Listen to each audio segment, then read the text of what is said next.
This exercise is called the standing pike good morning. All right, so what this what exercise is meant to teach us is how to bend at the hips and not the waist. A lot of people have a propensity to move forward at the waist. We're trying to teach you guys to hinge at the hips, and that's the purpose of this exercise. So for the setup, you're going to stand with feet roughly hip width apart to start. Ultimately, you want to advance the feet together, but to begin, we're going to start with feet at hip width apart. And what she's going to do, she's going to place her hands on top of her head. She's going to brace her core like we always do. We brace every movement we brace the core for every movement that we do.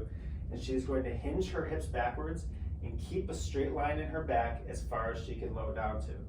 So you notice her knees are still locked. Just like before, we want her flexing that muscle on the inside of the knee, the vastus medialis.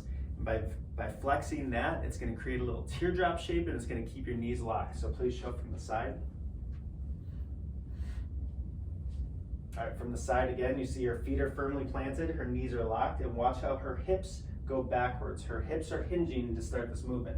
And she's going to go as low as she can until her back starts to round. As soon as her back starts to round, she has gone far enough. Now she's no longer using her hips, she's using her waist. So for some people, it's not going to be that low. You're going to be finding a lot of issues earlier on, and you're going to be rounding out.